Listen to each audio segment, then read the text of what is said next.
Half-Life modding community just keeps on giving.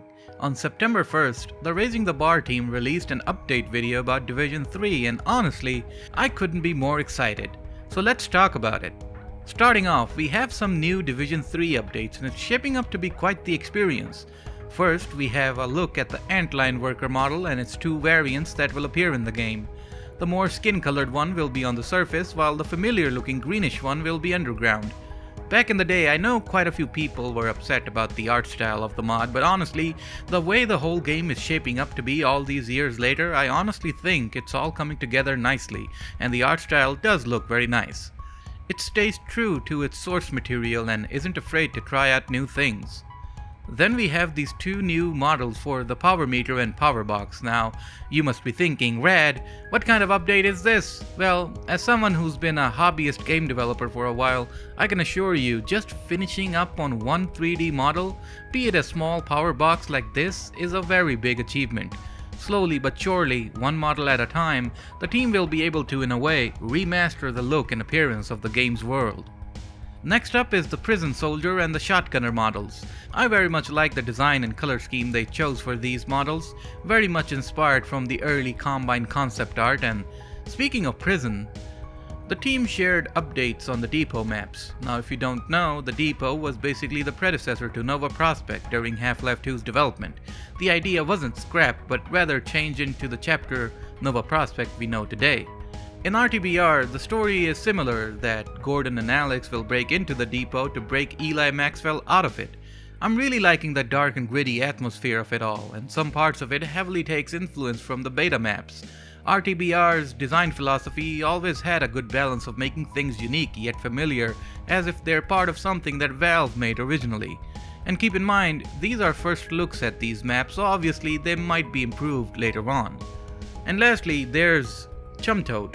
A fan favorite that appeared as an Easter egg in earlier Half-Life games will make an appearance in RTBR as well, in the same capacity as an Easter egg. Never knew I would be looking at an HD remastered model of a Chumtoad, but here we are. While all of these updates were very interesting, my personal favorite announcement out of all of this was RTBR Salvation. Now this is a separate mod that takes place in the RTBR universe, and get this, it takes place in Ravenholm and you play as Father Gregory. Now that's awesome.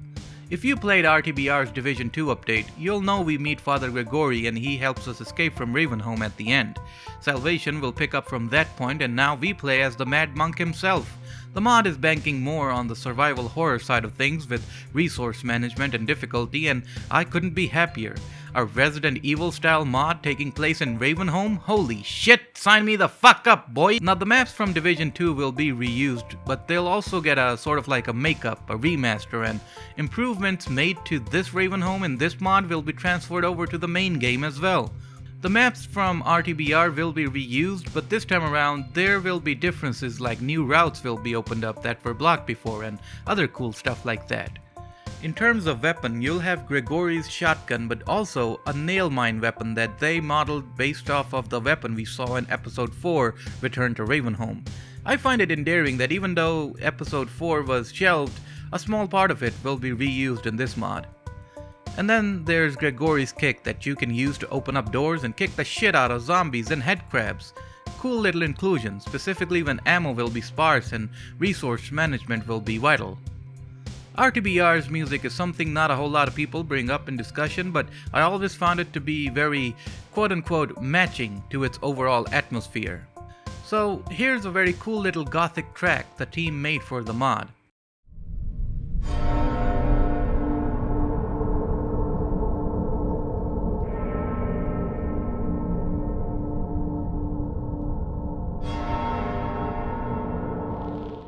But yeah, this was my favorite update overall and I can't wait to play it whenever it releases. Now Salvation isn't the only submod the team is making, there's also RTBR Triumph. Basically, this is a portal mod that takes place in the RTBR universe. The story goes that after invading Earth, the Combine took over Aperture Science where a rogue AI was once running the facility. Now this AI is under Combine control and they're using this AI to find out how portal devices work and replicate it for their own use. It's a very nice little twist on the original Portal story. What I like most about this mod is that they're going with the original Nova Prospect style aperture design mixed in with Portal 2's old aperture. If you didn't know, Portal in the beginning used Half-Life 2 textures for its maps, and many fans referred to that era of Portal's development as the Nova Prospect era. Now the same style is being brought back into RTBR Triumph and ultimately making Aperture look very grunge. While Chamber 1 and 2 will be the same in terms of their layout, the chambers that will follow will be unique and handcrafted by the team, and that sounds interesting to say the least. It will be a breath of fresh air to play new levels in Portal, especially with this art style. The center stage will be taken by the Portal device, which looks drastically different from the retail one.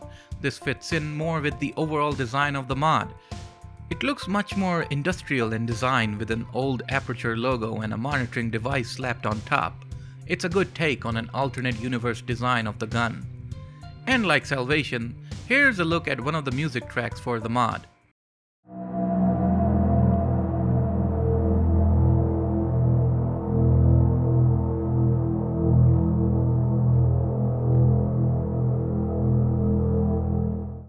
If I were to summarize it, I'd say it's like Portal, but even more bleak sounding.